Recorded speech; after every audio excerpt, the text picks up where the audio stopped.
La parole est au groupe Voix commune. Monsieur le Président, Madame la Vice-présidente, chers collègues, la métropole de Lyon, vous toutes et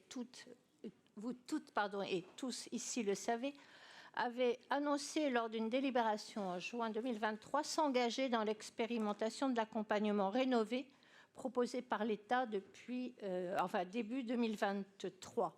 17 autres territoires en France s'étaient alors lancés dans l'expérimentation. La métropole de Lyon avait cependant été le seul en Auvergne-Rhône-Alpes.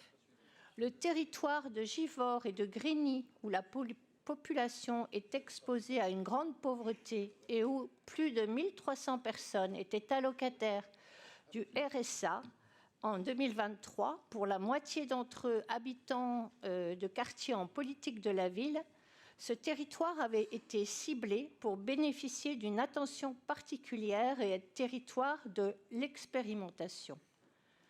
Une majorité des allocataires du RSA sur le territoire de Givors et Grigny sont des femmes élevant souvent seules leurs enfants. Elles ne sont pas ou peu diplômées.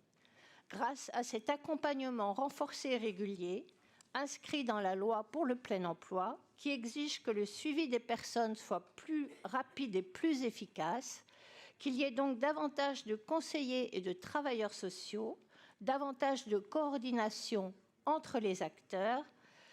De cet accompagnement était attendu que toutes les personnes allocataires du RSA, même celles perdues de vue, puissent être toutes accompagnées, que leur accompagnement soit personnalisé et que les réponses qui leur seraient apportées soient individualisées, activant pour les plus proches de l'emploi leur pouvoir d'agir et leur sortie du RSA, pour les plus fragilisés, permettant de recourir à des solutions de levée de freins.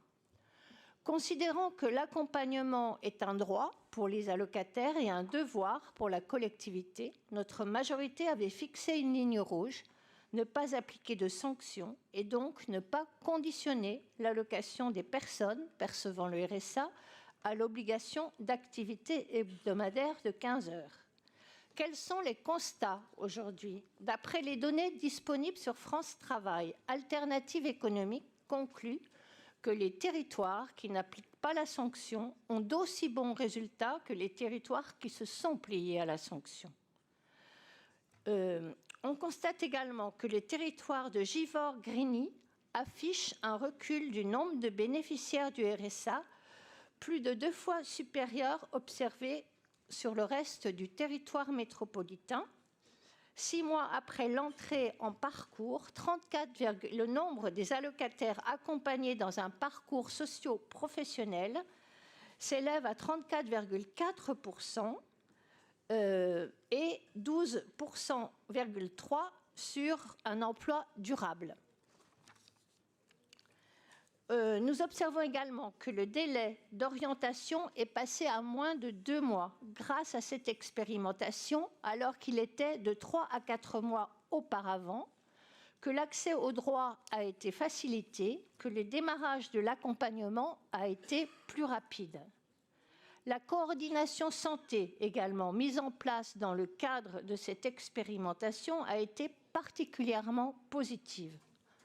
Enfin, notre majorité a également assumé dès le début du mandat de mettre en place le revenu de solidarité jeune, un dispositif qui a agi en filet de sécurité pour plus de 3 615 jeunes de notre territoire depuis 2021. Dans le contexte économique actuel, nombreux sont les acteurs du champ de l'emploi et de l'insertion à alerter sur un ralentissement de l'activité économique, accentué par le budget austéritaire des gouvernements successifs, récemment celui de M. Bayrou. Ce contexte économique frappe plus fortement les habitants des quartiers en politique de la ville, les jeunes et les femmes, car ils sont surreprésentés parmi les titulaires de contrats précaires. De fait, que ce soit à France Travail, à Cap Emploi, au sein des missions locales, pour la MMIE ou encore dans nos maisons de la métropole, le nombre de femmes et d'hommes ayant besoin d'accompagnement augmente de manière importante.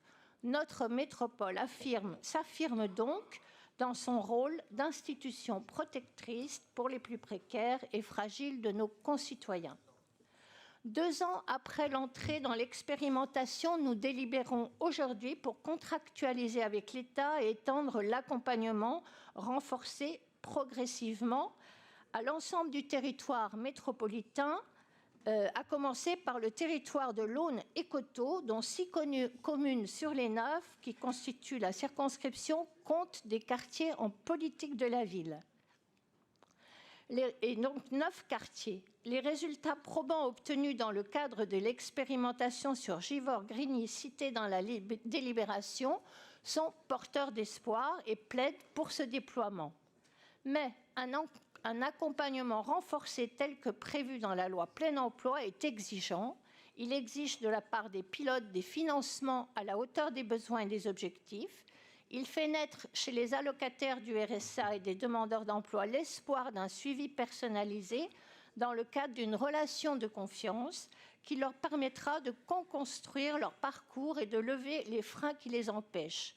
Le financement est le nœud de l'accompagnement renforcé, tant en termes de nombre de travailleurs sociaux que de conseillers emploi, que de formation des personnes qui accompagnent ces personnes, qu'en termes de qualité d'action menée, d'implication, de coordination d'acteurs de l'insertion. Vous l'avez compris, pour réussir ce défi de l'accompagnement renforcé, il y a un coût. L'expérimentation dans laquelle la métropole de Lyon s'était engagée bénéficiait d'un financement de l'État à 100%. Se pose aujourd'hui la question: comment l'accompagnement renforcé des demandeurs d'emploi pourra-t-il être à la hauteur des attentes si le financement de l'État diminue de moitié? Comment le déploiement de la loi plein emploi pourra-t-il, dans ces conditions de financement revues à la baisse par l'État, maintenir l'ambition de l'expérimentation? Le risque de stigmatisation des allocataires du RSA et des demandeurs d'emploi par certains n'est-il pas aux portes de ce déploiement, spolié des financements d'État initiaux? Merci de conclure, Madame Séchaud. Nous voterons favorablement pour cette délibération. C'est une excellente conclusion et je vous remercie pour votre intervention. Je mets cette délibération aux voix.